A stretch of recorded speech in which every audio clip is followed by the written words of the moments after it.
వాక్య ధ్యాన నిమిత్తం కొన్ని లేఖనాలు మనం చూసుకుందాం. ವಾಕ್ಯದ ಧ್ಯಾನಕ್ಕಾಗಿ ಕೆಲವು ದೇವರ ವಚನಗಳನ್ನ ನಾವು ನೋಡಿಕೊಳ್ಳುವಂತರಾಗೋಣ ಪ್ರಿಯರೇ. ఈ దిన మన వాక్య అంశము ಈ ದಿನದ నాలుక. ಈ ದಿನ ತಲೆಬರಹ ಅಂದ್ರೆ ಯಾವ್ದಂತಂದ್ರೆ ನಾಲಿಗೆ. యాకోబు పత్రిక ಯಾಕೋಬನ ಪತ್ರಿಕೆ 3వ అధ్యాయము 3ನೇ ಅಧ್ಯಾಯ 10 నుంచి 12 వచనాలు. ಯಾಕೋಬನ ಪತ್ರಿಕೆ 3ನೇ ಅಧ್ಯಾಯ 10, 11, 12. ఒక్క నోటి నుండియే ఆశీర్వచనమును శాపవచనమును బయలు వెళ్ళును. నా సహోదరులారా, ఇలాగుండకూడదు.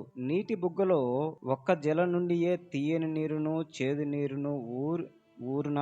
నా సహోదరులారా, అంజూరపు చెట్టున ఒలివ పండ్లైనను ద్రాక్ష తీగను అంజూరపు పండ్లైనను కాయన, అటువలనే ఉప్పు నీళ్ళలో నుండి తీయని నీళ్లను ఊరవు. ಅದೇ ಬಾಯಿಂದ ಸ್ತುತಿ ಶಾಪ ಎರಡೂ ಬರುತ್ತವೆ. ನನ್ನ ಸಹೋದರರೇ, ಈಗಿರುವುದು ಯೋಗ್ಯವಲ್ಲ. ಊಟಯೇ ಒಂದು ಬಾವಿಯಿಂದ ಸಿಹಿ ನೀರು ಕಹಿ ನೀರು ಎರಡೂ ಹೊರಡುವುದುಂಟೆ. ನನ್ನ ಸಹೋದರರೇ, ಅಂಜೂರದ ಮರವು ಎಷ್ಟೇ ಮರದ ಕಾಯಿ ಬಿಡುವುದು, ಎಣ್ಣೆ ಮರದ ಕಾಯಿ ಬಿಡುವುದು, ದ್ರಾಕ್ಷೆ ಬಳ್ಳಿಯಲ್ಲಿ ಅಂಜೂರದ ಹಣ್ಣಾಗುವುದು, ಹಾಗೆಯೇ ಉಪ್ಪು ನೀರಿನ ಬಾವಿಯಿಂದ ಸಿಹಿ ನೀರು ಬರುವುದಿಲ್ಲ. అదే విధంగా ಹಾಗೆ ಇನ್ನೊಂದು 3వ అధ్యాయంలోనే 5వ వచనం చదువుకున్నాం. 3ನೇ ಅಧ್ಯಾಯ 5ನೇ ವಚನವನ್ನ ಕೂಡ ನಾವು ಓದೋಣ. అలాగుననే నాలుక కూడా చిన్న అవయమైనను బహుగా అదిరిపడును. ఎంత కొంచెము నిప్పు ఎంత విస్తారమైన అడవిని తగులబెట్టును. ಓಕೆ, 5ನೇ ವಚನ ಹೇಳ್ತಾ, ಹಾಗೆ ನಾಲಿಗೆಯೂ ಕೂಡ ಚಿಕ್ಕ ಅಂಗವಾಗಿದ್ದರೂ ದೊಡ್ಡ ಕಾರ್ಯಗಳನ್ನು ಕೊಚ್ಚಿಕೊಳ್ಳುತ್ತದೆ. ప్రియమైన సహోదరులారా, ಪ್ರೀತಿಯ ಸಹೋದರ ಸಹೋದರಿ ಅವರೇ, ఇక్కడ మనం గమనించినట్లయితే ಇಲ್ಲಿ ಗಮನಿಸುವಾಗ నాలుక చాలా చిన్న అవయవం. ನಾಲಿಗೆ ಬಹಳ ಚಿಕ್ಕದಾಗಿರುವಂತ ಒಂದು ಅಂಗ. మన శరీర అవయవాల్లో నాలుక చాలా చిన్న అవయవం. ನಮ್ಮ శరీರದ అంగಗಳಲ್ಲಿ నాలుగే ತುಂಬಾ చిక్కదాగిರುವಂತ అంగ. ఇక్కడ లేఖనాలు చెప్పినట్లుగా ఒక చిన్న అవయవమే, కానీ ఎంత చిన్న అగ్గి ఎంత పెద్ద అడవినైనా తగలబెట్టేస్తుంది. ನೋಡಿ, ಹಾಗೆ ಚಿಕ್ಕದಾಗಿರುವಂತ ಅಂಗ ನೋಡಿ, ಒಂದು ಸಣ್ಣದಾಗಿರುವ ಬೆಂಕಿ ಕಿಡಿ ಇಡೀ ಅರಣ್ಯವನ್ನೇ ಸುಟ್ಟಾಕ್ಬಿಡುತ್ತೆ. అడవి ఎంత పెద్దగా ఉండొచ్చు, ದೊಡ್ಡ ಅಡವಿ ಎಷ್ಟೇ ದೊಡ್ಡದಾಗಿ, అడవిలో పెద్ద పెద్ద చెట్లు ఉన్నాయి, ಅಡವಿಯಲ್ಲಿ ದೊಡ್ಡ ದೊಡ್ಡ ಮರಗಳಿದಾವೆ, లావు మొద్దులున్నాయి, ದಪ್ಪದಾಗಿರುವಂತ ಒಂದು ಮದ್ದುಗಳು ಕೂಡ ಇದಾವೆ. అంత నిప్పు రవ్వతో పోల్చుకుంటే ಆ ಒಂದು ಸಣ್ಣ ಕಿಡಿಯೊಂದಿಗೆ ನಾವು ನೋಡಿಕೊಳ್ಳೋದಾದ್ರೆ అడవి చాలా పెద్దది, ಅಡವಿ ತುಂಬಾ ದೊಡ್ಡದು. కానీ ಆದ್ರೆ ఆ ఒక్క నిప్పు రవ్వ అడవిలో పడ్డప్పుడు, ಆ ಸಣ್ಣದಾಗಿರುವಂತ ಬೆಂಕಿಯ ಕಿಡಿ ಆ ಅಡವಿಯಲ್ಲಿ ಬಿದ್ದಾಗ ఆ రవ్వ ఎంత నిప్పుని క్రియేట్ చేస్తుందంటే, ನೋಡಿ, ಆ ಸಣ್ಣದಾಗಿರುವಂತ ಕಿಡಿ ಎಷ್ಟು ದೊಡ್ಡದಂತ ಬೆಂಕಿಯನ್ನ ಅದು ರೂಪಿಸ್ತದಂದ್ರೆ అడవి మొత్తాన్ని తగలబెట్టేస్తుంది, ಇಡೀ ಅಡವಿಯನ್ನೇ ಅದು ಸುಟ್ಟಾಕ್ಬಿಡತ್ತೆ. ఇట్లా ఇది ఒక 10 సంవత్సరాల క్రితం జరిగిన ఒక ఇన్సిడెంట్, రియల్ ఇన్సిడెంట్ చెప్తాను మీకు. ಒಂದು 10 ವರ್ಷಗಳ ಹಿಂದೆ ನಡೆದಂತ ಒಂದು ನಿಜವಾದಂತ ಸಂಗತಿಯನ್ನ ನಾನು ನಿಮಗೆ ಹೇಳ್ತೇನೆ. అమెజాన్ ఫారెస్ట్ అని, ಅಮೆಜಾನ್ ಅಡವಿ, ಅಮೆಜಾನ್ ಫಾರೆಸ್ಟ್ ಅಂತ ಹೇಳಿ మీరు ఈనుండొచ్చు, చదువుకున్న వాళ్ళకి తెలుస్తుంది. ಇದು ಸ್ವಲ್ಪ ಓದಿರುವಂತವರಿಗೆ ಗೊತ್ತಾಗ್ತದೆ. సౌత్ అమెరికాలో, ಸೌತ್ ಅಮೆರಿಕಾದಲ್ಲಿ, ఆ ఖండంలో, సౌత్ అమెరికా ఖండದಲ್ಲಿ అమెజాన్ ఫారెస్ట్ అనేది ఉంది. దాని చుట్టూ 9 దేశాలు ఉన్నాయి. 9 దేశాల సరిహద్దులో ఆ ఫారెస్ట్ ఉంది. ಅಮೆಜಾನ್ ಅನ್ನುವಂತ ಒಂದು ಏನು ಅಡವಿ ಇದೆಲ್ಲ, ಅಡವಿ ಸುತ್ತಲೂ 9 ದೇಶಗಳ ಮಧ್ಯದಲ್ಲಿ ಇರುವಂತ ಒಂದು ಅಡವಿ ಅಮೆಜಾನ್ ಅಡವಿ.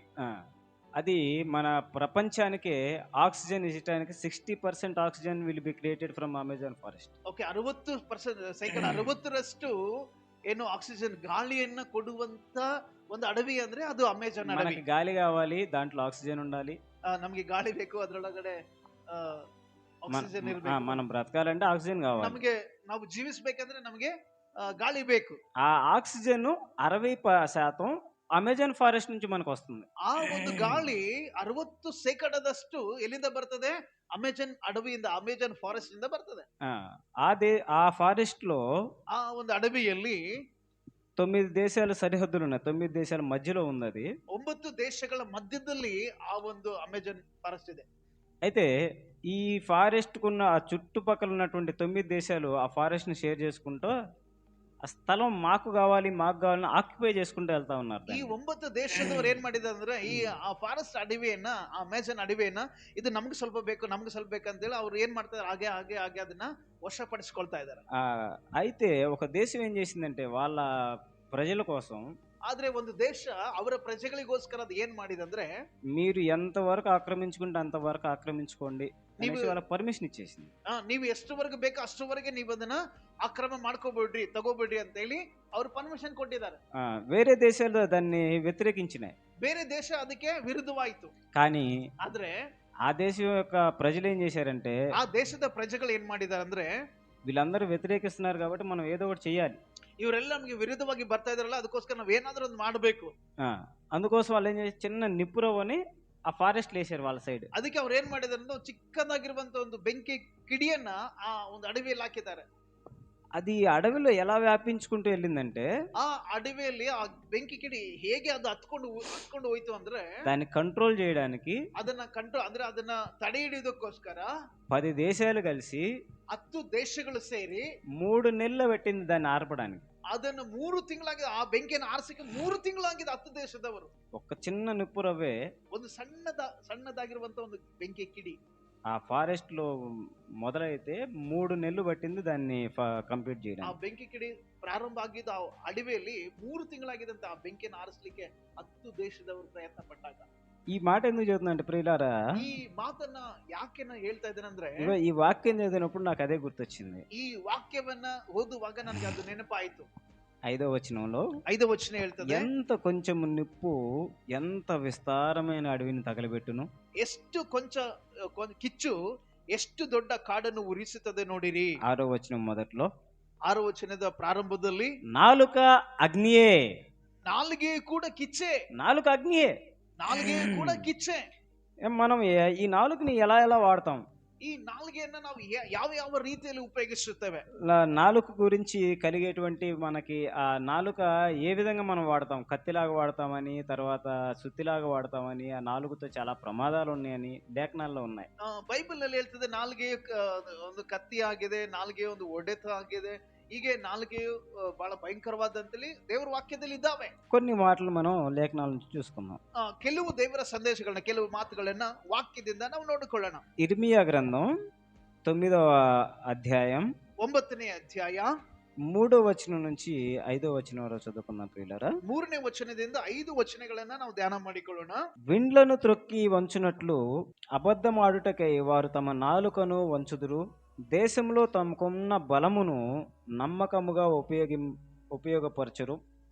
నిన్ను ఎరుగక కీడు వెంట కీడు చేయుచు ప్రవర్తించుచున్నారు. ఇదే యెహోవాకు. మీలో ప్రతివాడును తన పొరుగువాని విషయమై జాగ్రత్తగా నుండవలెను. ఏ సహోదరునైనను నమ్మకుడి. నిజముగా ప్రతి సహోదరును తంత్రగొట్టయి తన సహోదరుని కొంపముంచును. ప్రతి పొరుగువాడును కొండెములు చెప్పుటకై తిరుగులాడును. సత్యము పలుకక ప్రతి వాడును తన పొరుగువానిని వంచించును. అబద్ధములాడుట తమ నాలుకలకు అభ్యాసము చేసి ఉన్నారు. 5ನೇ ವಚನದ ಓದೋಣ. ಎಲ್ಲರೂ ತಮ್ಮ ತಮ್ಮ ನೆರೆಯವರಿಗೆ ಮೋಸ ಮಾಡುತ್ತಾರೆ, ಸತ್ಯವನ್ನು ಆಡುವುದೇ ಇಲ್ಲ, ತಮ್ಮ ನಾಲಿಗೆಗೆ ಸುಳ್ಳನ್ನು ಕಲಿಸಿದ್ದಾರೆ, ತಮಗೆ ಆಯಾಸವಾಗುವ ಮಟ್ಟಿಗೂ ಕೇಡನ್ನು ಮಾಡುತ್ತಿದ್ದಾರೆ. ನಿಮ್ಮ ನಿವಾಸವು ಮೋಸದೊಳಗೆ ಇದೆ. ಅಯ್ಯೋ, ಮೋಸಗಾರರಾಗಿರುವುದರಿಂದ ನನ್ನನ್ನು ಅರಿಯಲೊಲ್ಲರು ಎಂದು ಯೆಹೋವನು ಅನ್ನುತ್ತಾನೆ. ಈಗಿರಲು ಸೇನಾಧೀಶ್ವರನಾದ ಯೆಹೋವನು ಇಂತನ್ನುತ್ತಾನೆ, ಆಹಾ, ನಾನು ನನ್ನ ಜನರ ದ್ರೋಹಕ್ಕೆ ಏನು ಮಾಡಲಿ? ಅವರನ್ನು ಪುಟಕ್ಕೆ ಹಾಕಿ ಶೋಧಿಸುವೆನು. ಅವರ ನಾಲ್ಗೆಯು ಕೊಲ್ಲುವ ಬಾಣವಾಗಿದೆ, ಅದು ಸುಳ್ಳನ್ನೇ ಆಡುತ್ತದೆ.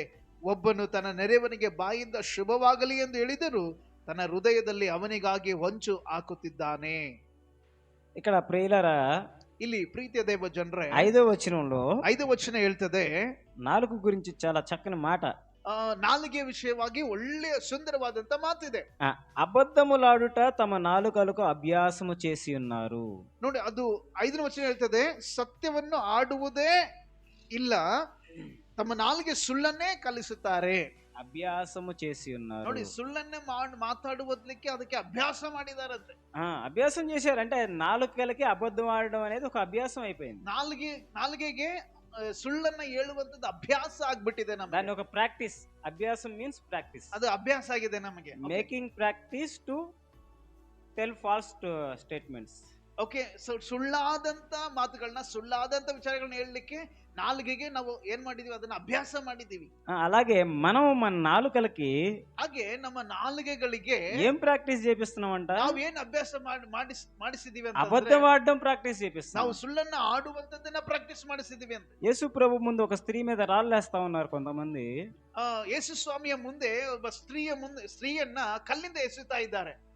వేస్తా ఉంటే వాళ్ళందరూ యేసు ప్రభుని కొంచెం ప్రశ్నిస్తామని చెప్పి, ಅವರೆಲ್ಲರೂ ಯೇಸುವನ್ನ ಪ್ರಶ್ನೆ ಮಾಡೋಣ ಅಂತ ಹೇಳಿ, అయ్యా మోషే ధర్మశాస్త్రం చెబుతా ఉంది, ಅಯ್ಯ ಮೋಶೆಯ ಧರ್ಮಶಾಸ್ತ್ರ ಹೇಳ್ತದೆ, స్త్రీ గనక పాపంలో దొరికితే, ಸ್ತ್ರೀ ಏನಾದ್ರೂ ಪಾಪದಲ್ಲಿ ಸಿಕ್ಕಾಕೊಂಡ್ರೆ ఆమెను ఏం చేయాలి? రాళ్ళు తీసుకుని కొట్టి చంపేసేయాలి. ಆಕೆ ನಾವೇನ್ ಮಾಡ್ಬೇಕು? ಕಲ್ಲಿಂದ ಎಸೆದು ಆಕೆನ ಸಾಯಿಸಬೇಕು.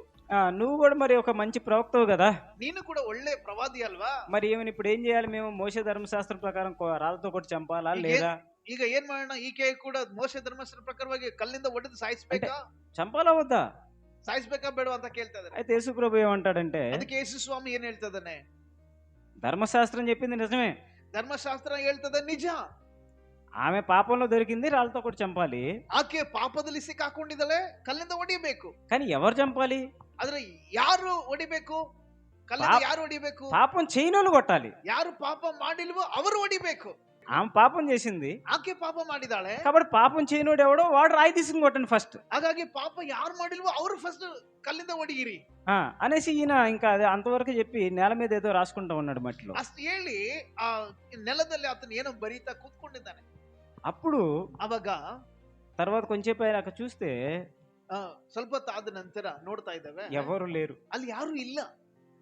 ఆమెను అడుగుతున్నాడు, అమ్మా నిన్నెవరన్నా కొట్టారా? ಯೇಸು ಸ್ವಾಮಿ ಕೇಳ್ತಾನೆ, ಅಮ್ಮ ನಿನಗೆ ಯಾರನ್ನ ಹೊಡೆದರ? లేదయ్యా. ಆಕೆ ಹೇಳ್ತಾಳೆ, ಇಲ್ಲ ಸ್ವಾಮಿ, ನನಗೆ ಯಾರು ಹೊಡಿಲಿಲ್ಲ. ఎందుకని? ಯಾಕೆ?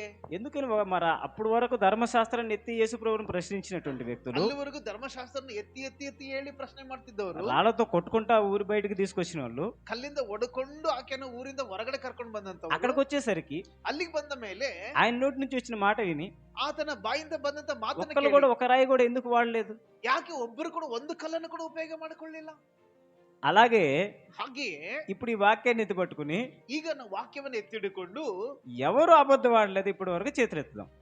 ಈಗ ಈ ವಾಕ್ಯವನ್ನು ಹಿಡ್ಕೊಂಡು ನಾವ್ ಹೇಳೋಣ, ಇಲ್ಲಿವರೆಗೂ ನಾವ್ ಯಾರು ಸುಳ್ಳು ಹೇಳಿಲ್ಲ. ఎవరు అబద్ధం ఆడలేదు? ಯಾರು ಸುಳ್ಳು ಹೇಳಿಲ್ಲ. ఎవరు అబద్ధం ఆడలేదు? ಯಾರು ಸುಳ್ಳು ಹೇಳಿಲ್ಲ. ನಾವು, నేను కూడా అబద్ధం ఆడా. ನಾವು ಸುಳ್ಳು ಹೇಳಿದ್ದೇವೆ. సో ఇక్కడ తప్పు ఎవరైతే చేయలేదో, ತಪ್ಪು ಯಾರು ಮಾಡಿಲ್ಲವೋ, పాపం ఎవరు చేయలేదో, ಪಾಪ ಯಾರು ಮಾಡಲಿಲ್ಲವೋ వాళ్ళు ಅವರು ఆమె మీద రాయేయాలి, ఆ స్త్రీ మీద. ಅವರು ಆಕೆ ಮೇಲೆ ಕಲೆಸಿಬೇಕು. ఇక్కడ ಇಲ್ಲಿ ఎవరైతే తమ నాలుకలకు అబద్ధం చెప్పడం ప్రాక్టీస్ చేయించలేదో, ಯಾರು ತಮ್ಮ ನಾಲಿಗೆಗೆ ಸುಳ್ಳನ್ನ ಹೇಳುವಂತದ್ದನ್ನ ಅಭ್ಯಾಸ ಮಾಡಲಿಲ್ಲವೋ వాళ్ళు ಅವರು దేవుణ్ణి ఆరాధించాలి. ದೇವರನ್ನ ಆರಾಧಿಸಬೇಕು. కాబట్టి నాలుకలతో మనం ఏం చేస్తామంటే అభ్యాసం చేపిస్తాం, ನಾವೇನ್ నాలుకలకు ಮಾಡೋದು? అభ్యాసం చేపిస్తాం. ನಾಲಿಗೆಯಿಂದ ನಾವೇನ್ ಮಾಡ್ತೀವಂತೆ, ನಾಲಿಗೆಯಿಂದ ನಾವು ಸುಳ್ಳನ್ನ ಹೇಳುವುದನ್ನ ಅಭ್ಯಾಸ ಮಾಡುತ್ತಾ ಇದ್ದೇವೆ. దీని వల్ల వచ్చేటువంటి నష్టం ఏంటి? ಇದರಿಂದ ಬರುವಂತ ನಷ್ಟ నేను ಏನು అబద్ధం ನಮಗೆ? ఆడితే మీకేంటి నష్టం? ನಾನು సుಳ್ಳು ಹೇಳೋದ್ರಿಂದ నಷ್ಟ ಏನು? మీరు అబద్ధం ఆడారు, మీ పక్కింటి వాళ్ళతోనో లేకపోతే ఎదురింటి వాళ్ళతోనో ఉద్యోగంలోనో వ్యాపారంలోనో ఎక్కడో ఏ స్థలం నుండి అబద్ధం ఆడారు, దానివల్ల నాకేంటి నష్టం? ನೀವು ನಿಮ್ಮ ಕೆಲಸದಲ್ಲಿ ಅಥವಾ ನಿಮ್ಮ ಪಕ್ಕದ ಮನೆಯಲ್ಲಿ, ಎದುರು ಮನೆಯಲ್ಲಿ, ಅಥವಾ ನಿಮ್ಮ ಫ್ರೆಂಡ್ ಸರ್ಕಲ್ ಅಲ್ಲಿ ಎಲ್ಲಿ ನೀವು ಸುಳ್ಳು ಹೇಳಿದ್ರೋ ಗೊತ್ತಿಲ್ಲ. ಸುಳ್ಳು ಹೇಳಿದ್ರೆ ಅದರಿಂದ ಆಗುವಂತ ಲಾಭಗಳು, ನಷ್ಟಗಳೇನು? నాకేం నష్టం లేదు, కానీ ನನಗೇನು ನಷ್ಟ ಇಲ್ಲ. వాక్యం చెబుతున్న మాటే చూద్దాం. ವಾಕ್ಯ ಹೇಳುವಂತ ಮಾತನ್ನ ಗಮನಿಸೋಣ. 4వ వచనంలో, 4ನೇ ವಚನದಲ್ಲಿ, ఇర్మియా 9:4, 9ನೇ ಅಧ್ಯಾಯ 4ನೇ ವಚನ, ಯೆರೆಮೀಯನ ಪುಸ್ತಕ. మీలో ప్రతివాడును తన పొరుగువాని విషయమై జాగ్రత్తగా నుండవలెను. ನೀವೆಲ್ಲರೂ ನಿಮ್ಮ ನಿಮ್ಮ ನೆರೆಯವನ ವಿಷಯದಲ್ಲಿ ಎಚ್ಚರಿಕೆ ಉಳ್ಳವರಾಗಿರಿ. పొరుగువాని విషయమై జాగ్రత్తగా ఉండవలెను. ನೋಡಿ, ನೆರೆಯವರ ವಿಷಯದಲ್ಲಿ ಎಚ್ಚರಿಕೆ ಉಳ್ಳವರಾಗಿರಿ. ఎందుకని? ಯಾಕೆ? వాక్యం చెబుతా ఉంది పొరుగువాని విషయంలో జాగ్రత్తగా ఉండండి. Why? What is the reason? ಯಾಕೆ ದೇವರ ವಾಕ್ಯ ಹೇಳ್ತದೆ ನಿನ್ನ ನೆರೆಯವನ ವಿಷಯವಾಗಿ ಎಚ್ಚರಿಕೆವಾಗಿರ ಅಂತ ಯಾಕೆ ಹೇಳ್ತಾ ಇದೆ? ఎందుకనంటే ಯಾಕೆಂದ್ರೆ every question has an answer in the scripture only. ప్రతి ప్రశ్నకు ఆ అధ్యాయంలోనే జవాబు దొరుకుతుంది ನೋಡಿ, మనకి. ಪ್ರತಿ ಒಂದು ಪ್ರಶ್ನೆಗೆ ಅದೇ ಅಧ್ಯಾಯದಲ್ಲಿ, ಅದೇ ವಚನದಲ್ಲಿ ನಮಗೇನಿದೆ? ಉತ್ತರ ಇದೆ. 4వ వచనంలో మనకు ప్రశ్న, 4ನೇ ವಚನದಲ್ಲಿ ಪ್ರಶ್ನೆ. ఎందుకు మన పొరుగువాని నమ్మకూడదు? ಓಕೆ, ಯಾಕೆ ನಾವು ನೆರೆಯವನನ್ನ ನಾವು ನಂಬಬಾರದು? ఆ, మూడో వచనంలో జవాబు, ಮೂರನೇ ವಚನದಲ್ಲಿ ಆ ಉತ್ತರ ಹೇಳ್ತದೆ, విండ్లు త్రొక్కి వంచినట్లు అబద్ధమాడుటకై వారు తమ నాలుకను వంచుదురు. ನೋಡಿ, ಸುಳ್ಳಾಡುವುದಕ್ಕೆ ತಮ್ಮ ನಾಲಿಗೆಯನ್ನು ಬಿಲ್ಲಿನಂತೆ ಬಗ್ಗಿಸುತ್ತಾರೆ, ಸತ್ಯಕ್ಕೆ ಪ್ರತಿಕೂಲವಾಗಿ ದೇಶದಲ್ಲಿ. నాలుకని వంచుతారు విల్లులాగా. ನೋಡಿ. విల్లు మీన్స్ యారో. ಆ, ನೋಡಿ, ಅವರ ನಾಲಿಗೆಯನ್ನ ಬಿಲ್ಲಿನ ಹಾಗೆ ಅದನ್ನೇನ್ ಬಗ್ಗಿಸುತ್ತಾ ಇದ್ದಾರಂತೆ ವಾಕ್ಯ ಹೇಳ್ತದೆ. ఏంటి ఆ విల్లుని వంచడం వల్ల ఉపయోగం? ಏನು ಆ ಬಿಲ್ಲನ್ನ ಈ ರೀತಿ ಬಗ್ಗಿಸ್ಲಿಕ್ಕೆ ಏನು ಉಪಯೋಗ ಆದ್ರೂ ಬಗ್ಗಿಸೋದ್ರಿಂದ? ఎందుకంటే దానిలోంచి బాణాలు వదలడానికి చాలా ఈజీగా ఉంటుంది. ಯಾಕೆಂದ್ರೆ ಅದ್ರೊಳಗಡೆಯಿಂದ ನಾವು ಬಾಣಗಳನ್ನು ಎಸೆಯುವುದಕ್ಕಾಗಿ ಬಹಳ ಈಸಿ ಆಗ್ತದೆ ನಮಗೆ. ఆ బాణం మనం వదిలిన తర్వాత ಆ ಬಾಣವನ್ನ ನಾವು ಬಿಟ್ಟಾಗ, విల్లుకున్నప్పుడు బాణం గురి చూస్తూ ఉంటది. ನೋಡಿ, ಅದು ಬಿಲ್ಲಿಗೆ ಇರುವಾಗ ಬಾಣವು ಗುರಿಯನ್ನ ನೋಡುತ್ತದೆ. వదిలాక ಅದನ್ನ ಬಿಟ್ಟಾಗ అది దూసుకుంటూ పోయి ಅದು ತೂರಿಕೊಂಡು ಹೋಗಿ నీ యొక్క లక్ష్యాన్ని ఛేదిస్తుంది. ಅದನ್ನ ನಿನ್ನ ಲಕ್ಷ್ಯವನ್ನ, ನಿನ್ನ ಗುರಿಯನ್ನ ಅದು ಮುಟ್ಟುತ್ತದೆ. సో ఒక బాణాలు మనం మన నాలుకలు వంచి ನೋಡಿ, ನಮ್ಮ ನಾಲಿಗೆಯನ್ನ ಆ ರೀತಿಯಾಗಿ ನಾವು ಬಗ್ಗಿಸಿ అబద్ధమనే బాణాన్ని ಆ ಸುಳ್ಳು ಅನ್ನುವಂತ ಒಂದು ಬಾಣವನ್ನ దానికి సిద్ధం చేసి విల్లుకి ಆ ಒಂದು ಬಿಲ್ಲಿಗೆ ನಾವು ಸಿದ್ಧವನ್ನಾಗಿಟ್ಟು వదిలేస్తా ఉన్నాం. ಅದನ್ನ ಬಿಡ್ತಾ ಇದ್ದೇವೆ. ఈ అబద్ధాలు ಈ ಸುಳ್ಳು నీ ఎదుటి వ్యక్తికి ఎక్కడ గుచ్చుకోవాలో, ನಿನ್ನ ಅಪೋಸಿಟ್ ಇರುವಂತ ವ್ಯಕ್ತಿಗೆ, ಎದುರಾಗಿರುವಂತ ವ್ಯಕ್ತಿಗೆ ಎಲ್ಲಿ ಸಿಕ್ಕಾಕೊಳ್ಳೋದು, ಹೇಗಿದೆ, ಎಲ್ಲಿ ಸಿಗಬೇಕದು, it will be to the target. ನೋಡಿ, ಅದು ನಿನ್ನ ಗುರಿಯಾಗಿರುತ್ತೆ. ఎవరిని ఎట్లా గిచ్చాలో, ఎవరిని ఎలా బాధ పెట్టాలో మనకి తెలిసినంతగా ఎవరికి తెలియదు. ನೋಡಿ, ಯಾರಿಗೆ ಯಾವ ರೀತಿ ಮಾತಲ್ಲಿ ನಾವ್ ಹೆಂಗೆ ಚುಚ್ಚು ಮಾತಾಡಬೇಕು, ಯಾರನ್ನ ಹೆಂಗ್ ಇದು ಮಾಡಬೇಕು, ಯಾರನ್ನ ಕೊಲ್ಲಬೇಕು, ನಮ್ಗೆಲ್ಲ ತುಂಬಾ ಚೆನ್ನಾಗಿ ಗೊತ್ತು. ఏ మాట అంటే ఆడు బాధపడతాడో మనకు బాగా తెలుసు. ಯಾವ ಮಾತು ಹೇಳಿದ್ರೆ ಆ ಮನುಷ್ಯನಿಗೆ ಬಾಧೆ ಆಗುತ್ತೆ ಗೊತ್ತು. ఏ మాట అయితే వాడికి రోషం వచ్చుద్దో మనకు బాగా తెలుసు. ನೋಡಿ, ಯಾವ ಮಾತು ಹೇಳಿದ್ರೆ ಅವನಿಗೆ ಸಿಟ್ಟು ಬರುತ್ತೆ ಅಂತ ನಮಗೆ ಚೆನ್ನಾಗಿ ఏ ಗೊತ್ತು. మాట అంటే వాళ్ళ కోపం వచ్చుద్దో బాగా తెలుసు. ಯಾವ ಮಾತು ಹೇಳಿದ್ರೆ ಅವನಿಗೆ ರೋಷ ಬರುತ್ತೆ ಅನ್ನೋದು ನಮ್ಗೆ ಚೆನ್ನಾಗಿ ಗೊತ್ತಿದೆ. ఏ మాట అంటే వాడు బాధపడతాడో కన్నీళ్ళు పెడతాడో మనకు బాగా తెలుసు. ನೋಡಿ, ಯಾವ ಮಾತು ಹೇಳಿದ್ರೆ ಆ ಮನುಷ್ಯನು ಬಾಧೆಯ ಒಳಗಾಗ್ತಾನೆ, ಕಣ್ಣೀರಾಗ್ತಾನೆ ಅನ್ನೋದು ನಮ್ಗೆ ಚೆನ್ನಾಗಿ ఈ ಗೊತ್ತಿದೆ. మాటలు నేను చెప్పట్లేదండి, ಈ ಮಾತುಗಳನ್ನ ಇವ್ರು ಹೇಳ್ತಾ ಇಲ್ಲ, వాక్యంలో ఉన్నదే చెప్తా ఉన్నా. ದೇವರ ವಾಕ್ಯದಲ್ಲಿ ಇರುವಂತದನ್ನ ಹೇಳ್ತಾ మన ಇದ್ದಾರೆ. నాలుకలను బాణాల్లాగా వంచి, ನೋಡಿ, విల్లులాగా వంచి, ನಾಲಿಗೆಯನ್ನ ಬಾಣದ ಹಾಗೆ ಅದನ್ನ ಬಗ್ಗಿಸಿ, అబద్ధాలను సంధించి, ಆ ಸುಳ್ಳನ್ನ అబద్ధాలని వదిలేసి ಸುಳ್ಳನ್ನ ಬಿಟ್ಟು ఎవరిని బాధ పెట్టాలో వాళ్ళని బాధ పెడతా ఉన్నాం. ಯಾರನ್ನ ನಾವು ಬಾಧಿಸಬೇಕು ಅವರನ್ನ ನಾವು ಬಾಧಿಸ್ತಾ ಇದ್ದೇವೆ. అందుకే వాక్యం చెబుతా ఉంది, ಅದಕ್ಕೆ ದೇವರ ವಾಕ್ಯ నీ ಹೇಳ್ತದೆ, పొరుగు వాడిని నమ్మొద్దు, ನಿನ್ನ ನೆರೆಯವನನ್ನ ನೀನೇನ್ ಮಾಡ್ಬೇಡ, నీ పొరుగు వాడిని ನಿನ್ನ ನೆರೆಯವನನ್ನ ನೀನ್ నమ్మొద్దు. ನಂಬಬೇಡ. వాడిని నమ్మి నీ యొక్క నిజాలు చెప్పేస్తావు, నువ్వు బాధలు చెప్పేస్తావు, ನೀನು ಆತನ ನಂಬಿ ನಿನ್ನ ನಿಜತ್ವವನ್ನ ನೀನ್ ಹೇಳ್ಕೊಂಡ್ಬಿಡ್ತೀಯ, నీ రహస్యాలు చెప్పేస్తావు, ನಿನ್ನ ರಹಸ್ಯಗಳನ್ನ ಹೇಳ್ಕೊಂಡ್ಬಿಡ್ತಿ. మై బెస్ట్ ఫ్రెండ్ అంటావు, ನನ್ನ ಒಳ್ಳೆ ಸ್ನೇಹಿತ ಅಂತ ಹೇಳ್ತೇವೆ, మొత్తం చెప్పేస్తావు. ಎಲ್ಲ ಹೇಳ್ಬಿಟ್ಟಿರ್ತೀವಿ ನಾವು. చిన్న నిప్పురవ్వ ಆದ್ರೆ ಸಣ್ಣದ ಕಿಚ್ಚು, ಬೆಂಕಿ ಕಿಡಿ ఇద్దరి మధ్య వస్తే ಅವ್ರಿಬ್ಬರ ಮಧ್ಯದಲ್ಲಿ ಬಂದ್ರೆ, మనం చెప్పాం కదా, ನಾವ್ ಹೇಳಿದ್ವಲ್ಲ, మనం ఏదైతే చెప్పామో వాటిని వాడు బాణాలాగా వదులుతాడు. ನಾವೇನ್ ಹೇಳಿದ್ವಲ್ಲ, ಆ ಸುಳ್ಳುಗಳನ್ನ ಅವನು ಬಾಣವನ್ನಾಗಿ ಬಿಡ್ತಾನೆ, మనం బాధపడతాం. ನಾವು ಬಾಧೆಗೊಳಗಾಗ. అందుకే వాక్యం చెబుతా ఉంది, ಅದಕ್ಕೆ ವಾಕ್ಯ ಹೇಳ್ತದೆ, నీ పొరుగు వాని విషయమై జాగ్రత్తగా ఉండు. ನಿನ್ನ ನೆರೆಯವನ ವಿಷಯದಲ್ಲಿ ಬಹಳ జాగ్రత్తగా ఉండు నా ప్రియ సహోదరుడి, ಜಾಗೃತಿಯಾಗಿರು ಪ್ರಿಯ ಸಹೋದರನ ಸಹೋದರಿ, నా ప్రియ సహోదరి సహోదరుడా. ಪ್ರಿಯ ಸಹೋದರ వాక్యము ಸಹೋದರಿ. నిన్ను ఈ దినాన గద్దిస్తా ఉంది. మాటలు, నాలుకలు చాలా జాగ్రత్తగా వాడాలి. ದೇವರ ವಾಕ್ಯ ನಮ್ಮನ್ನ ಗದರಿಸುತ್ತಾ ಇದೆ. ನಾಲಿಗೆಯಲ್ಲಿ, ಬಾಯಿಲಿಂದ ನಾಲಿಗೆ ವಿಷಯದಲ್ಲಿ ಬಹಳ ಜಾಗ್ರತೆ ಇರಬೇಕು. అందుకే యాకోబు పత్రికలో మనం మొదటగా చదువుకున్న వాక్యం ఉంది, ಅದಕ್ಕೆ ಯಾಕೋಬನ ಪತ್ರಿಕೆ ಮೊದಲನೇ ಓದಿದ ಹಾಗೆ, నాలుక ನಾಲಿಗೆ ఎలాంటిదంట, ಯಾವುದಂತೆ ನಾಲಿಗೆ? నాలుక ఎలాంటిదంటే ನಾಲಿಗೆ ಎಂತದಂತೆ? ఉప్పు నీళ్ళలో ఉండి, ఒక బావి ఉంది, ఒక చెరువు ఉంది, లేదంటే ಓಕೆ, ಒಂದು ಬಾವಿ ಇದೆ, ಆ ಬಾವಿ ಒಳಗಡೆಯಿಂದ, అయితే ఆ చెరువులో నీళ్లు తాగితే మనం చెప్పగలుగుతాం ఉప్పుగా ఉన్నాయా మంచిగా ఉన్నాయా చెప్పగలుగుతాం ఈజీగా. ಆ ಬಾವಿ ನೀರು ನಾವು ಕುಡಿಯುವಾಗ ನಾವು ಹೇಳ್ತಾ ಇದ್ದೀವಿ ಉಪ್ಪು ನೀರು ಅಥವಾ ಸಿಹಿ ನೀರು ಅಂತ ಹೇಳ್ಬಹುದು. అయితే ఉప్పుగా ఉంటాయి, ಒಂದು ಉಪ್ಪಾಗಿರ್ತದೆ, అయితే మంచిగా ఉంటాయి, ಇಲ್ಲ ಸಿಹಿಯಾಗಿರ್ತದೆ. కానీ ಆದ್ರೆ మన నోరు, ನಮ್ಮ ಬಾಯಿ, మన నాలుక ನಮ್ಮ ನಾಲಿಗೆ మంచి మాట్లాడుతుంది, ಒಳ್ಳೆದು ಮಾತನಾಡ್ತದೆ, చెడు మాట్లాడుతుంది. ಕೆಟ್ಟದ್ದು ಮಾತಾಡ್ತದೆ. ఒకరు బాధలో ఉన్నప్పుడు, ಒಬ್ಬರು ಬಾಧೆಯಲ್ಲಿ ಇರುವಾಗ, మనకు బాగా కావాల్సిన వ్యక్తులు, ನಮ್ಗೆ ತುಂಬಾ ಹತ್ತಿರವಾಗಿ ಬೇಕಾದಂತ ವ್ಯಕ್ತಿ బాధలో ఉంటే ಬಾಧೆಯಲ್ಲಿದ್ದಾಗ వాళ్ళ దగ్గరికి వెళ్ళి ಅವ್ರ ಹತ್ರ ಹೋಗಿ, జాగ్రత్తగా ఉండండి అమ్మా, ఇట్లాంటి బాధలు అందరికి వస్తాయి, ఏం బాధపడొద్దు, కష్టాలంటే మనుషులకు రాక ఎవరికి వస్తాయి, ನಾವ್ ಹೇಳ್ತೇವೆ, ಅವ್ರು ಆ ಬಾಧೆಯಲ್ಲಿ ಇದ್ದವ್ರಿಗೆ ಹತ್ರ ಹೋಗಿ, ಅಮ್ಮ ಧೈರ್ಯವಾಗಿರಿ, ಈ ಬಾಧೆಗಳೆಲ್ಲ ಮನುಷ್ಯನಿಗೆ ಬರಲ್ಲ, ಮತ್ತೆ ಯಾರಿಗೆ ಬರ್ತವೆ ಬಾಧೆಗಳಂತ ನಾವು ಮಾತನಾಡ್ತೇವೆ. మనం వాళ్ళని మంచి మాటలు చెబుతాం. ಒಳ್ಳೆ ಮಾತುಗಳೇ ಅವ್ರಿಗೆ ನಾವು ಹೇಳ್ತೇವೆ. దాంతో వాళ్ళ మనసులు చాలా సంతోషపడి ఆ గాయం అనేది కొంచెం మానడానికి అవకాశం ఉంది. ಅದರಿಂದ ಅವರ ಆ ಮನಸ್ಸಿಗೆ ಆಗಿರುವಂತ ಗಾಯವನ್ನ ಅವ್ರೇನಾಗ್ತದೆ ಅದು ಗುಣವಂತದ ಆ ಮಾತುಗಳಿಂದ.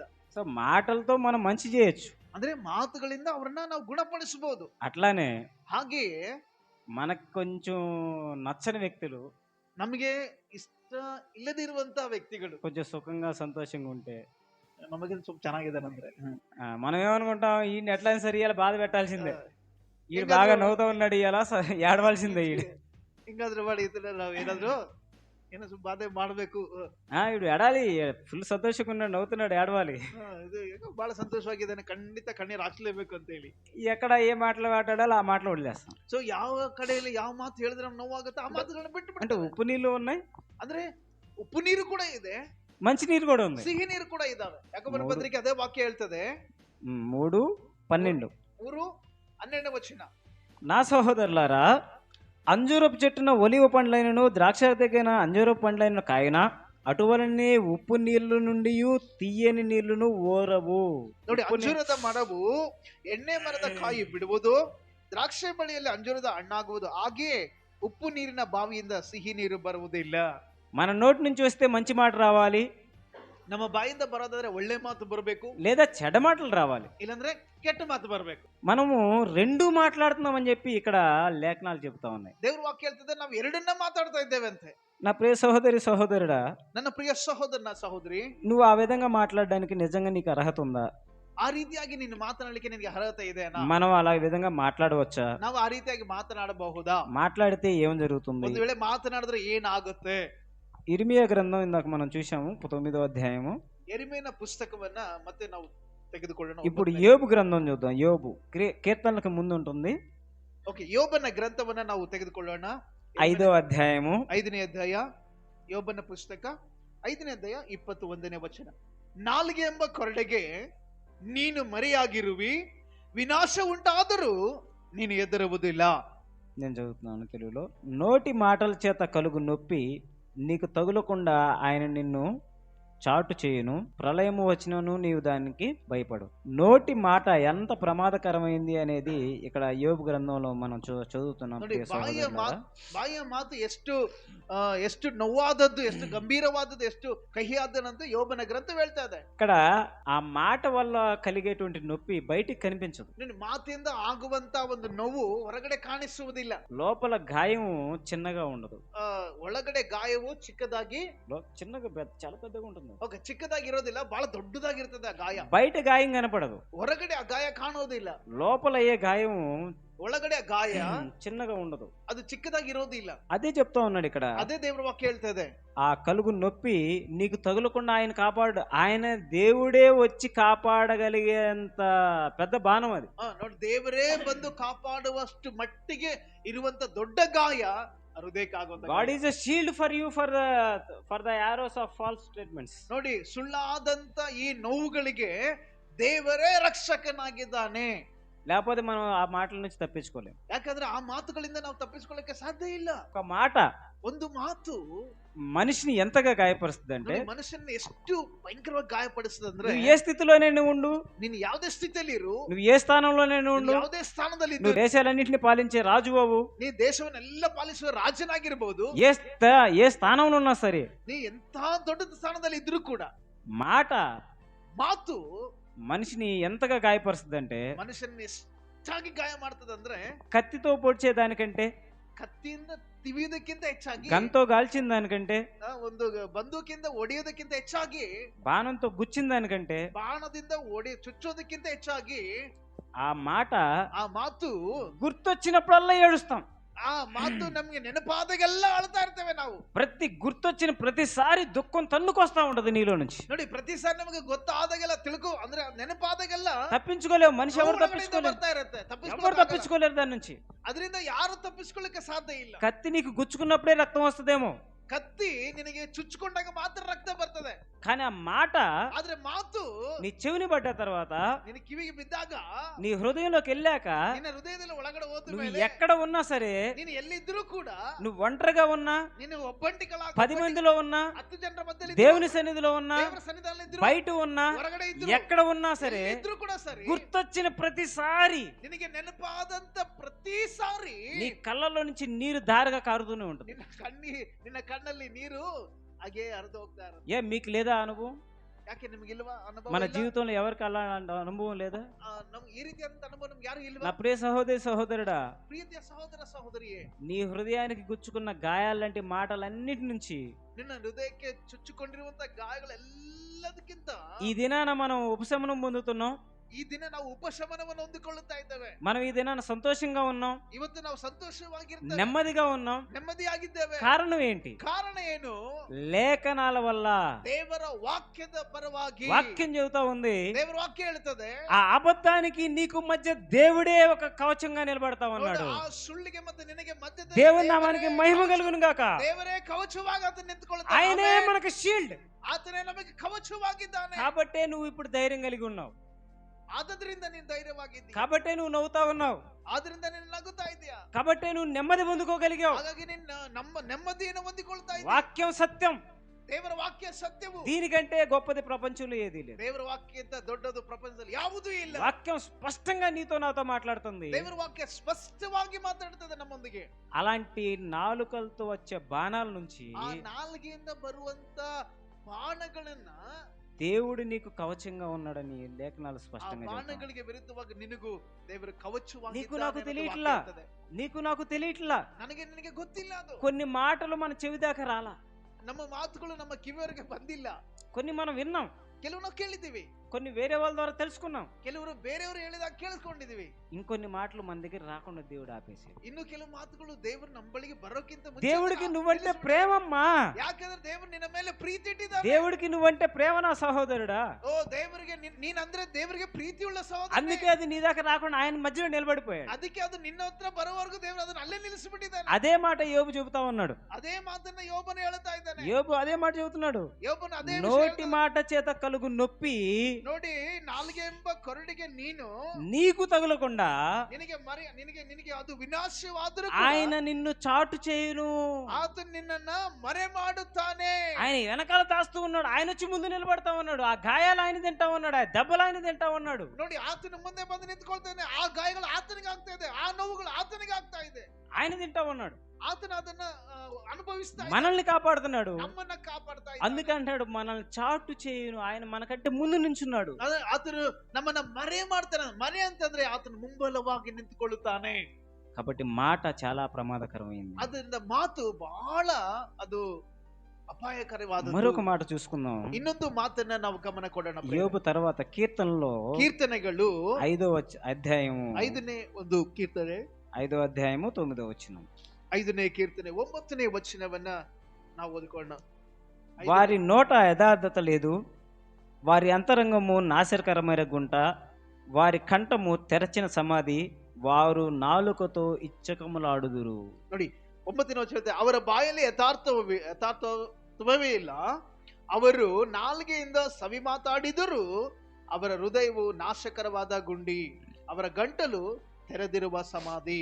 దేవుణ్ణి నమ్మకుండా ఉన్నవాళ్ళు, ನಂಬದೇ ಇರುವವರು మనకి చుట్టుపక్కల చాలా మంది ఉంటారు.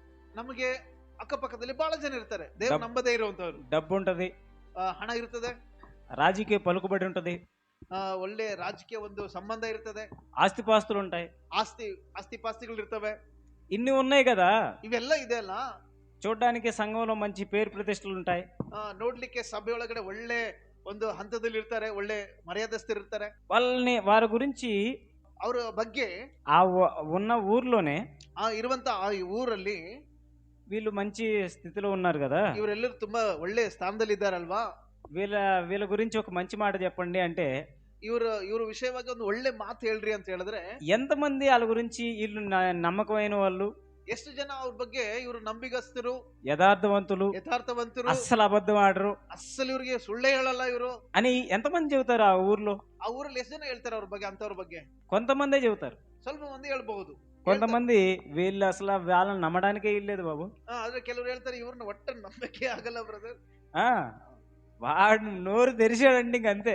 ಅವರು ಬಾಯಿ ತೆರೆದ್ರೆ ಮುಗಿದೋಯ್ತು. వాడు నోరు తెరిస్తే చాలు ఇక ಅವರು ಬಾಯಿ ತೆರೆದ್ರೆ ಸಾಕು, ఒక్క నిజం కూడా ఉండదు.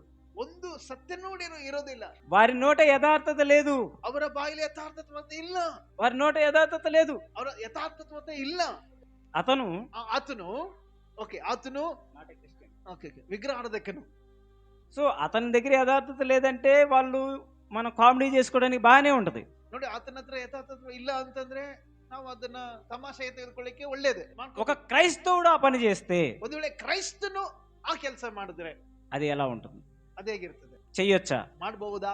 వాక్యం చెబుతా ఉంది, క్రైస్తవులుగా పిలువబడుతున్నట్టు నీవు నేను, ನೋಡಿ ದೇವರ ವಚನ ಹೇಳುತ್ತದೆ, ಕ್ರೈಸ್ತನೆಂಬುದಾಗಿ దేవుని బిడ్డలుగా ఉన్నటువంటి నువ్వు నేను, ದೇವರ ಮಕ್ಕಳಾಗಿರುವಂತ ನಾವು ನೀವುಗಳು, మనలో యథార్థత లేదు. ನಮ್ಮಲ್ಲಿ ಯಥಾರ್ಥತೆ ಇಲ್ಲ. మన అంతరంగం లోపల బయట కనపడడానికి మనం బాగానే ఉన్నాం. ನೋಡಿ, ಅಂತರಂಗದಲ್ಲಿ ಏನೇ ಕಂಡ್ರು ಕೂಡ ಹೊರಗಡೆ ತುಂಬಾ ಚೆನ್ನಾಗಿದ್ದೀವಿ. బయట కనపడడానికి నీట్ గా ఇస్త్రీ బట్టలు వేసుకున్నాం, ಹೊರಗಡೆ ಕಾಣಕ್ಕೆ ಒಳ್ಳೆ ಇಸ್ತ್ರಿ ಬಟ್ಟೆ ಹಾಕೊಂಡಿದ್ದೇವೆ. బయట కనపడడానికి తలస్నానం చేసుకున్నాం, ಚೆನ್ನಾಗಿ ಹೊರಗಡೆ ಕಾಣ್ಬೇಕಂತ ಒಳ್ಳೆ ಸ್ನಾನ ಮಾಡ್ಕೊಂಡಿದ್ದೇವೆ. నలుపు కనపడకుండా మంచిగా పౌడర్ పూసుకున్నాం, ಒಳ್ಳೆ ಪೌಡರ್ ಕೂಡ ಹಾಕೊಂಡಿದ್ದೇವೆ ನಾವು ಚೆನ್ನಾಗಿ ಕಾಣ್ಬೇಕಂತ ಹೇಳಿ. ఇంత నీట్ గా ఉన్నా ಇಷ್ಟು ನೀಟಾಗಿ ಒಳ್ಳೇದಾಗಿದ್ರು అంతరంగములో ಅಂತರಂಗದಲ್ಲಿ నువ్వు బయటికి ఎలాగైనా ఉండు, ಹೊರಗಡೆ ಹೇಗೆ నువ్వు పౌడర్ రుద్దుకోకపో, ನೀನು ಪೌಡರ್ ಹಾಕೊಂಡ್ರು ಹಾಕೊಂಡಿಲ್ಲ, ఇస్త్రీ బట్ట వేసుకోకపో, ಇಸ್ತ್ರಿ ಬಟ್ಟೆ ಹಾಕೊಂಡ್ರು ಹಾಕೊಳ್ಳಿಲ್ಲ ಅಂದ್ರೆ నీ అంతరంగం లోపల ఎలా ఉన్నదనేది మాత్రమే ప్రశ్న. ನಿನ್ನ ಅಂತರಂಗದಲ್ಲಿ ಹೇಗಿದೆಯಾ ಅನ್ನೋದೇ ಪ್ರಶ್ನೆ. నువ్వు అంతరంగంలో ఎలా ఉన్నావు? ಅಂತರಂಗದಲ್ಲಿ ಹೇಗಿದೆಯಾ? యథార్థతగా ఉన్నావా? యథార్థತೆ ఇదేనా? లేకపోతే వాక్యంలో అన్నట్టుగా ಯಥಾರ್ಥದಲ್ಲಿ నాశనకరమైన గుంట ఉందా నీ అంతరంగంలో? ಒಂದು ನಿನ್ನ ಅಂತರಂಗದಲ್ಲಿ ನಾಶನದ ಗುಂಡಿ ಏನಾದ್ರೂ ಇದೆನಾ? ఏముంది ಏನಿದೆ మన అంతరంగం లోపల? ನಮ್ಮ ఏముంది? ಅಂತರಂಗದಲ್ಲಿ ಏನಿದೆ? నీ నాలుక ఏం పలుకుతూ ఉంది? ನಮ್ಮ ನಾಲಿಗೆ ಏನನ್ನ ಹೇಳ್ತಾ ಇದೆ? నీ నాలుక నీ కంట్రోల్లోనే ఉందా? ನಿನ್ನ ನಾಲಿಗೆ ನಿನ್ನ ಕಂಟ್ರೋಲ್ ಅಲ್ಲಿ ಇದೆನಾ? లేకపోతే నువ్వు నీ నాలుక కంట్రోల్లోకి వెళ్ళిపోయావు? ಅಥವಾ ಇಲ್ಲ ನೀವೇ ನಿಮ್ಮ ನಾಲಿಗೆ ಕಂಟ್ರೋಲ್ ಅಲ್ಲಿ ಇದ್ದೀರಾ? నాలుకని నువ్వు కంట్రోల్ చేస్తున్నావా? ನಾಲಿಗೆಯನ್ನ ನೀನು ಹತೋಟಿಯಲ್ಲಿ ಇಟ್ಕೊಂಡಿದ್ದೀಯಾ? Are you controlling your tongue or your tongue controlling you? ನಿನ್ನ ನಾಲಿಗೆಯನ್ನ ನೀನು ಹತೋಟಿಯಲ್ಲಿ ಇಟ್ಕೊಂಡಿದ್ಯಾ ಅಥವಾ ಇಲ್ಲ ನಾಲ್ಗೆ ನಿನ್ನನ್ನು ಹತೋಟಿಯಲ್ಲಿ ಇಟ್ಕೊಂಡಿದ್ದೇನಾ? వారు నాలుకముతో ఇచ్చకములాడుదురు. ನೋಡಿ, ಅವ್ರು ಏನ್ ಮಾಡ್ತಾರೆ ಅಂದ್ರೆ, ಅವ್ರ ನಾಲ್ಗೆ ಸವಿ ಮಾತಾಡಿದ್ರು, ಅವರ ನಾಶಕರ ಅವರ ಗಂಟಲು ತೆರೆದಿರುವ ಸಮಾಧಿ. వారి నాలుక ఇచ్చకములాడుదురు means lot of things they will tell. ಅವರ ನಾಲಿಗೆಯಿಂದ ಬಹಳಷ್ಟು ವಿಚಾರಗಳು ಮಾತಾಡ್ತಾರಂತೆ. ఎలా మాట్లాడతారు అంటే లవర్స్ అడిగితే క్లియర్ గా చెబుతారు. ಯಾವ ರೀತಿ ಮಾತಾಡ್ತಾರಂದ್ರೆ ಲವರ್ಸ್ ಕೇಳಿದ್ರೆ ಹೇಳ್ತಾರ ಹೆಂಗ್ ಮಾತಾಡ್ತಾರ అంతే కదా? ಅಂತ ಅಷ್ಟಲ್ವಾ?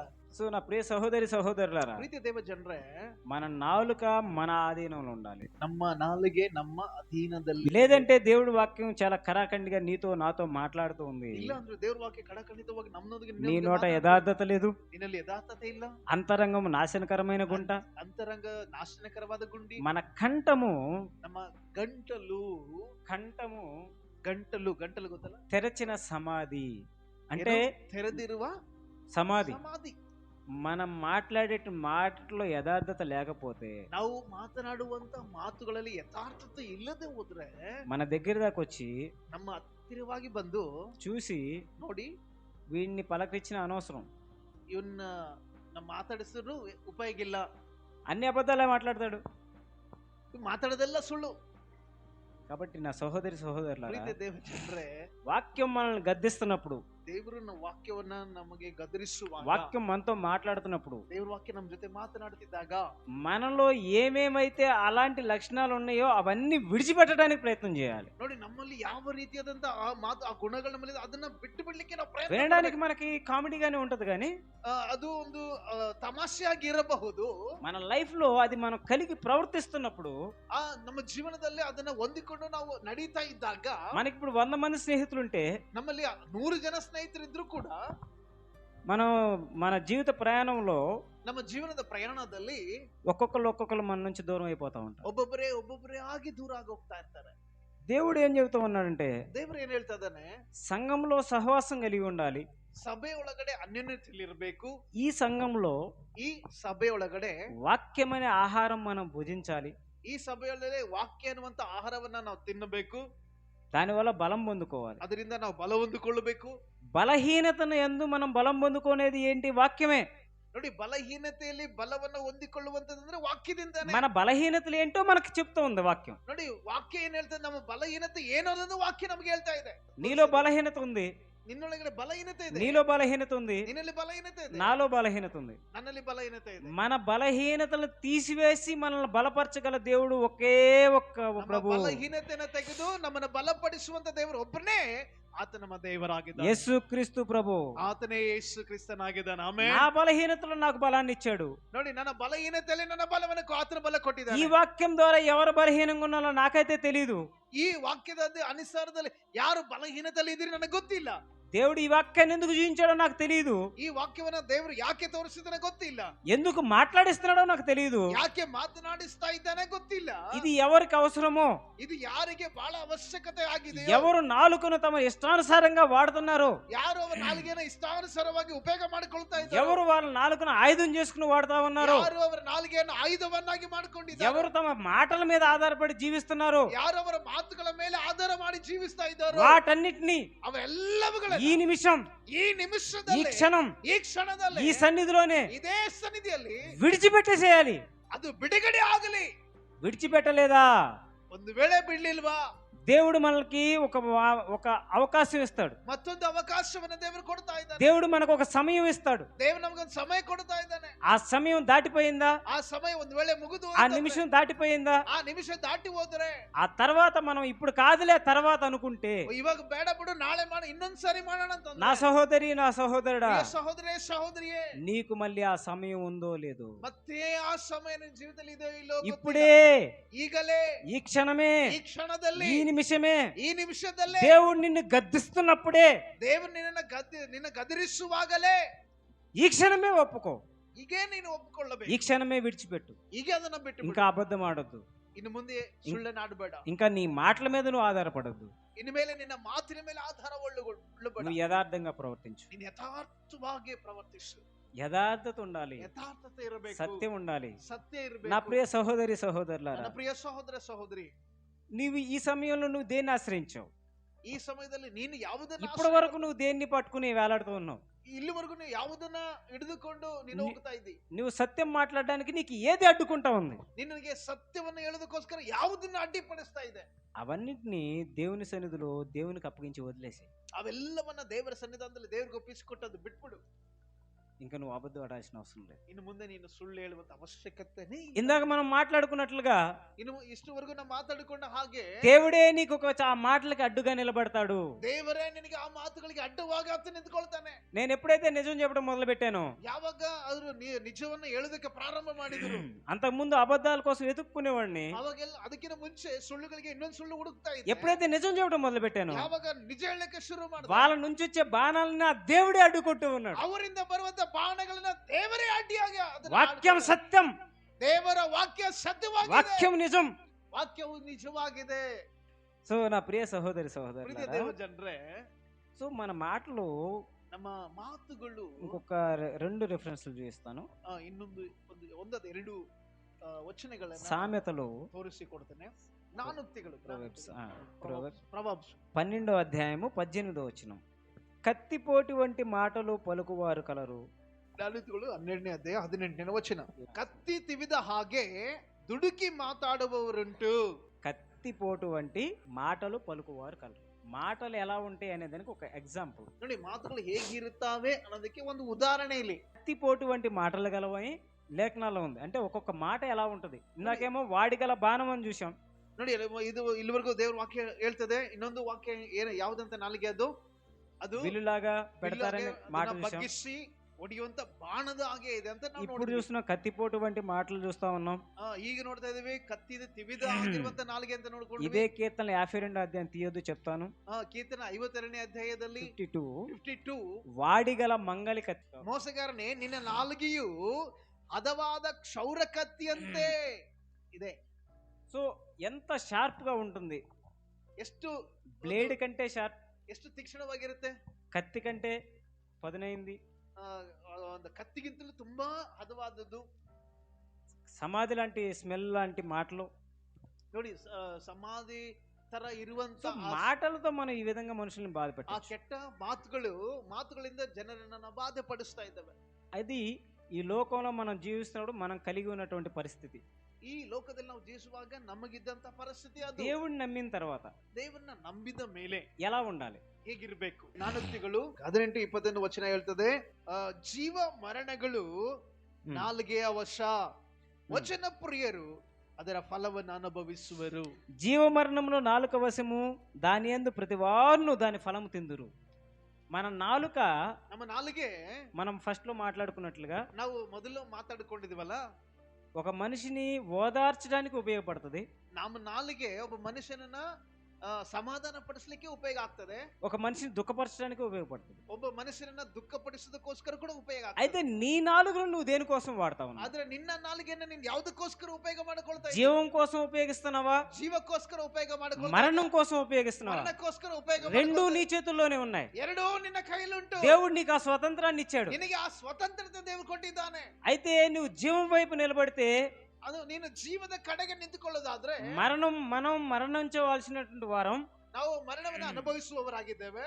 మన మాటల ద్వారా ఆదిలోనే మనం మరణాన్ని పొందుకున్నాం. ನಾವು ಆದಿಯಲ್ಲೇ ನಮ್ಮ ಮಾತುಗಳಿಂದ ನಾವು ಮರಣವನ್ನು ಹೊಂದಿಕೊಂಡಿದ್ದೇವೆ. యేసుక్రీస్తు ప్రభు ఈ భూలోకానికి వచ్చి ಯೇಸು ಕ್ರಿಸ್ತನು ಈ ಭೂಮಿಗೆ ಬಂದು మరణించి, ಮರಣ ಹೊಂದಿ, తనలో జీవం ఉంది, తనలో పాపం లేదు, ಆತನಲ್ಲಿ ಜೀವ ಇದೆ, ಆತನಲ್ಲಿ ಪಾಪ ಇಲ್ಲ, ఆ జీవాన్ని మనకిచ్చి ಆ ಜೀವವನ್ನ ನಮಗೆ ಕೊಟ್ಟು, మనలో మరణం ఉంది. ఆది కాండం 1వ అధ్యాయంలోనే మనం చూస్తాం, మనలో ఉన్న మరణాన్ని ఆయన తీసుకున్నాడు. ನೋಡಿ, ಆದಿಕಾಂಡ 1ನೇ ಅಧ್ಯಾಯದಲ್ಲಿ ಹೇಳಿದಂತೆ ನಮ್ಮಲ್ಲಿದ್ದಂತ ಮರಣವನ್ನ ಆತನ ಜೀವ ಕೊಟ್ಟು ನಮ್ಮ ಮರಣ ಆತ ತೆಗೆದುಕೊಂಡ. ఎక్స్చేంజ్డ్. ಅದು ಎಕ್ಸ್ಚೇಂಜ್ ಆಯ್ತು.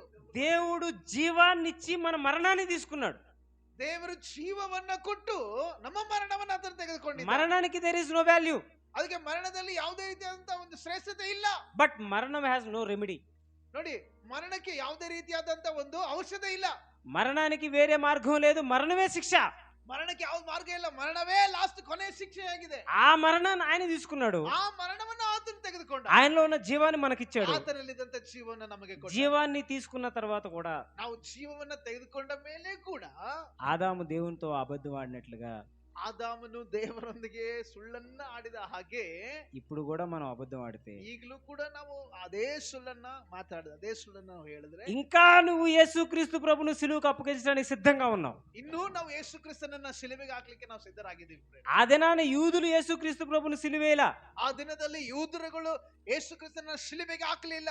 నువ్వు అబద్ధం ఆడే ప్రతిసారి, ಸುಳ್ಳಾಡುವಂತ ಪ್ರತಿ ಸಾರಿ యేసుక్రీస్తు ప్రభును కొడుతున్నావు, ಯೇಸುವನ್ನ ನಾವು ಹೊಡಿತಾ ಇದ್ದಾವೆ, ఆయన్ని సిలువకు అప్పగిస్తా ఉన్నావు. ಆತನ ಶಿಲುಬೆಗೆ ನಾವು ಹಾಕುತ್ತಾ ಇದ್ದೇವೆ. ఆయన ఎవరో నాకు తెలియదు అంటా ఉన్నావు. ಆತನ ಯಾರೋ ನಮಗೆ ಗೊತ್ತಿಲ್ಲ ಅಂತ ఆ ಹೇಳ್ತಾ పరిశుద్ధుడిని ఇంకా ఇంకా ఇంకా బాధపరుస్తూ ఉన్నావు. ಆ ಪರಿಶುದ್ಧನನ್ನ ಇನ್ನೂ ಇನ್ನೂ ಇನ್ನೂ ಹೆಚ್ಚಾಗಿ ನಾವು ಬಾಧೆಗೊಳಗೆ ಮಾಡ್ತಾ ಇದ್ದಾವೆ. బాధపరుద్దామా?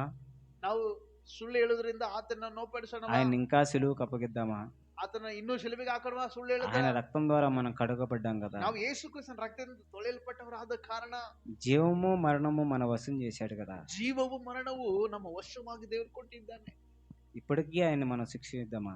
ಇಲ್ಲಿವರೆಗೂ ನಾವು ಆತನ, ಇನ್ನು ಮುಂದೆ ಕೂಡ ಆತನ ಶಿಕ್ಷೆ ಮಾಡೋಣ. గ్రహించుకుందామండి, ನಾವು గ్రహించుకుందాం. ಅರ್ಥ ಮಾಡಿಕೊಳ್ಳಬೇಕು. ನಮ್ಮ మనల్ని మనం ಸುಳ್ಳುಗಳಿಂದ పరిశోధించుకుందాం. ನಮ್ಮನ್ನೇ ನಾವು ಪರಿಶೋಧಿಸಿಕೊಳ್ಳಬೇಕು.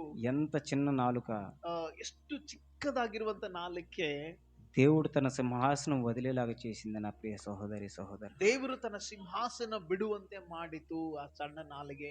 ఆయన సింహాసనాన్ని విడవడానికి కారణం ఏంటి? ಆ ಸಿಂಹಾಸನ ಬಿಡ್ಲಿಕ್ಕೆ ಕಾರಣ ಏನು? మరణమే కదా. ಮರಣ ಅಲ್ವಾ?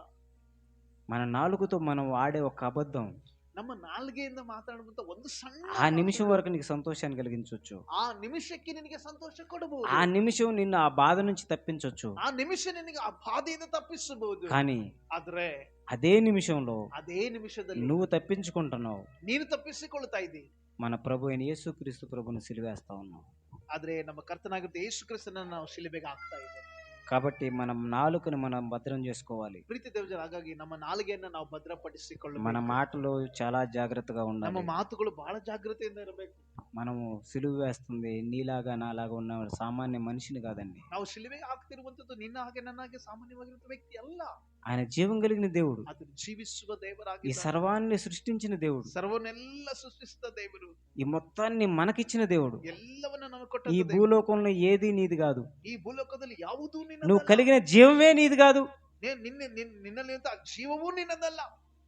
అన్ని దేవుడు నీకు ఉచితంగా ఇచ్చిన ఆ ఉచితంగా ఇచ్చినటువంటి ఆయన్ని మనం శిక్షకి గురి చేస్తా ఉన్నాం. ಎಲ್ಲ ಉಚಿತವಾಗಿ ನಮ್ಮ ಜೀವಿತದಲ್ಲಿ ఒక చిన్న ಕೊಟ್ಟಂತ మాట, ದೇವರನ್ನ ನಾವು ఒక చిన్న మాట నా ప్రియ సహోదరి ಸಣ್ಣ సహోదరు, ಮಾತು ನಿಮ್ ಜೊತೆಗೆ ಹೇಳ್ತಾನೆ. ప్రకటన గ్రంథంలో ఉంది, ಪ್ರಕಟಣೆ ಗ್ರಂಥದಲ್ಲಿ ಹೇಳ್ತದೆ, అబద్ధమాడే వాళ్ళే మొట్టమొదట నరకంలో వేయబడతారు. ಸುಳ್ಳು ಹೇಳುವಂತವನ್ನೇ ಮೊಟ್ಟ ಮೊದಲನೇದಾಗಿ ನರಕದಲ್ಲಿ ಹಾಕಲ್ಪಡ್ತಾನೆ. నరకంలో మొట్టమొదట వేసేటువంటి లిస్ట్ ప్రకటన గ్రంథంలో ఉంది. నరకದಲ್ಲಿ చూపించడానికి ಹಾಕುವಂತವರ టైం లేదంటున్నారు కాబట్టి చూపించట్లేదు, కానీ ನರಕದಲ್ಲಿ ಹಾಕುವಂತರ దాంట్లో ఫస్ట్ పర్సన్ ಸುಳ್ಳು ಹೇಳುವಂತವರು, అబద్ధమాడేవారే. ಸುಳ್ಳು అబద్ధమాడు వారందరూ నరకంలో ఉంటారని లేఖనాలు చెప్తా ఉన్నాయి. ದೇವರ ವಾಕ್ಯ ಹೇಳ್ತದೆ, ಸುಳ್ಳು ಆಡುವವರೆಲ್ಲರೂ ನರಕದಲ್ಲಿ ಹಾಕಲ್ಪಡ್ತಾರೆ. కాబట్టి నా ప్రియ సహోదరి సహోదరుడు, ಆದುದರಿಂದ ಪ್ರಿಯ ಸಹೋದರ ಸಹೋದರಿ, గమనించుకోమ్మా. ನಾವೆಲ್ಲರೂ నా ಗಮನಿಸಬೇಕು. సహోదరుడా గమనించుకో. ಸಹೋದರನ నీ ಸಹೋದರಿ, నాలుగుతో నువ్వేం మాట్లాడుతున్నావు? ನಿನ್ನ ನಾಲಿಗೆಯಿಂದ ಏನ್ నాలుగుతో ఏం పలుకుతూ ఉన్నావు? ಏನು ಅದನ್ನ ನಾಲಿಗೆಯಿಂದ ఒక చిన్న ಹೇಳ್ತಾ ಇದ್ದಿ. ఒక చిన్న అబద్ధమే కదా, ఏమవుతుంది అనుకుంటున్నావేమో. ಒಂದ್ ಸಣ್ಣ ಸುಳ್ಳು ತಾನೇ ಏನಾಗ್ತದೆ ಬಿಡು ಅಂತ ಅನ್ಕೊಳ್ತಿರ್ಬೋದು ನೀನು. నీ మనసులో అనుకుంటున్నావు ఒక చిన్న అబద్ధమే కదా, కానీ నిన్న చాలా మనసు- ప్రమాదకరమైంది. ನಿನ್ನ ಮನಸ್ಸು ಅನ್ಕೊಳ್ತಿರ್ಬೋದು ಸಣ್ಣ ಚಿಕ್ಕದಾಗಿ ಸುಳ್ಳು ತಾನೆ ಅಂತ ಅನ್ಕೊಂಡು, ಬಟ್ ಆದ್ರೆ ತುಂಬಾ కాబట్టి ದೊಡ್ಡ నా ప్రియ సహోదరి ప్రమాణం సహోదరుడా, ಪ್ರಿಯ ಸಹೋದರ ಸಹೋದರಿ, దేవుణ్ణి జ్ఞాపకం చేసుకో. ದೇವರನ್ನ ಅರ್ಥ ఆయన ಮಾಡ್ಕೊ. త్యాగాన్ని జ్ఞాపకం చేసుకో. ಆತನ ತ್ಯಾಗವನ್ನ ನೆನಪು ఆయన ಮಾಡ್ಕೊ. చిందించిన రక్తాన్ని జ్ఞాపకం చేసుకో. ಆತನ ಸುರಿಸಿದ ರಕ್ತವನ್ನ ನೆನಪು ఆయన ಮಾಡ್ಕೊ. శరీరం మొత్తంలో పొందిన గాయాల్ని జ్ఞాపకం ಆತನ చేసుకో. ಶರೀರದಲ್ಲಿ ಆಗಿರುವಂತ ಎಲ್ಲಾ ಗಾಯಗಳು, మళ్ళీ మనం ఆ గాయాల్ని రేపుదామా? ಮತ್ತೆ ಆ ಗಾಯಗಳನ್ನ ತಿರುಗಿ ನಾವು మళ్ళీ ఆ పరిశుద్ధిని బాధపరుద్దామా? ಮತ್ತೆ ಆ ಪರಿಶುದ್ಧನನ್ನ ನಾವು ఆ దినాన యూదులు ఆయన గడ్డపు వెంట్రుకలు పెరికి వేశారు. ಆ ದಿನ ಯಹೂದಿಗಳು ಆತನ ಗಡ್ಡದ ಕೂದಲನ್ನು ಹಿಡಿದರು, ముఖం మీద చరిచి కొట్టారు, గట్టిగా ಅದು- కొట్టారు, ಆತನಿಗೆ ಮುಖದಲ್ಲಿ ಒಡೆದರು, ముఖం మీద గుద్దారు, ಮುಖದಲ್ಲಿ ಒಡೆದರು, ಗುದ್ದಿದ್ದಾರೆ, అని చెప్పి ఊశారు. ಆತ ಉಗುಳಿದ್ದಾರೆ ಮುಖದಲ್ಲಿ. అవన్నీ వాళ్ళు చేశారు ಅವೆಲ್ಲವೂ ಅವರು ಆತನಿಗೆ ಮಾಡಿದ್ರು. ఒక అబద్ధంతో. ಒಂದು ಸಣ್ಣ ಸುಳ್ಳು, ఆ యూదుల స్థానంలోకి నువ్వు నేను వెళ్ళిపోయాను. ಆ ಸಣ್ಣ ಸುಳ್ಳಿಂದ ನಾನು ನೀವುಗಳು ಆ ಯಹೂದ್ಯರ ಸ್ಥಾನದಲ್ಲಿ ನಾವು ಹೋಗಿದ್ದೇವೆ. మనం ఆయన ముఖం మీద కంటించి ఉమ్మేస్తా ఉన్నాం. ನಾವು ಆತನ ಮುಖಕ್ಕೆ ಉಗೀತಾ ಇದ್ದೇವೆ. ఆయన గడ్డపు వెంట్రుకలు మనం పెరిగి వేస్తున్నాం. ಆತನ ಗಡ್ಡದ ಕೂದಲು ನಾವು ಎಳೀತಾ ಇದ್ದೇವೆ. మనం కొరడాలతో, అబద్ధమైన కొరడాలతో ఆయన వీపు మీద కొడతా ఉన్నాం. ಓಕೆ, ಸುಳ್ಳು ಅನ್ನುವಂತ ಆ ಕೊರಡೆಗಳಿಂದ ಆತನ ಮೈ ಮೇಲೆ ನಾವು ಹೊಡಿತಾ ಇದ್ದೇವೆ. వద్దమ్మా, ಬೇಡ ಸಹೋದರಿ, వద్దమ్మా, ಬೇಡ ಸಹೋದರ, ఇది మంచిది కాదు. ಇದು ಒಳ್ಳೇದಲ್ಲ. ఆ పరిశుద్ధిని కొడతానికి మనకు అర్హత లేదు. ದೇವರನ್ನ, ಆ ಪರಿಶುದ್ಧನನ್ನ ಹೊಡೆಯುವಂತ ಅರ್ಹತೆ ನಮಗಿಲ್ಲ. మనకు ఆయన జీవాన్ని ఇచ్చిన దేవుడు, ಆತನು ನಮಗೆ మన ಜೀವನ జీవప్రదాత. ಜೀವ ಜೀವ ಜೀವ ಜೀವಾತ್ಮನಾಗಿದ್ದಾನೆ. ఆయన్ని మనం కొట్టడం, అసహించుకోవటం మనం చేయగలిగింది కాదు. ಆತನ ಹೊಡೆಯುವಂತದ್ದು ఆయన ఎంతగా మనల్ని ప్రేమించాడు, ఆయన మనల్ని ఎంతగా ప్రేమించాడు, ಆತನ ಎಷ್ಟಾಗಿ ಪ್ರೀತಿ ಮಾಡಿದನು, అంతగా ప్రేమించిన ఆయన్ని ಅಷ್ಟಾಗಿ ಪ್ರೀತಿಸಿದ ದೇವರು మనం ಆತನನ್ನ పూజించాలి గాని ನಾವು ಆತನ ಆರಾಧಿಸಬೇಕೆ ಹೊರತು ఒక అబద్ధం ఆడి ಒಂದ್ ಸಣ್ಣ ಸುಳ್ಳು ಹೇಳಿ ఆయన మనం గాయపరచకూడదు. ಆತನ ನಾವು ಗಾಯ ಮಾಡಬಾರ್ದು. కాబట్టి ఈ సమయంలో మనం ఈ లేఖనాల ద్వారా బలపరచబడుతూ ముందుకు కొనసాగుతాం. ಆದ್ರಿಂದ ಈ ವಾಕ್ಯದಿಂದ ನಾವೆಲ್ಲರೂ ಬಲ ಹೊಂದಿಕೊಂಡು ಮುಂದೆ ಸಾಗೋಣ. ದೇವರು ನಿಮ್ಮ అందరికీ వందనాలు. ದೇವರು ನಿಮ್ಮನ್ನ ಆಶೀರ್ವಾದ ಮಾಡಲಿ. ಆಮೆನ್. ಹಲ್ಲೆಲೂಯಾ.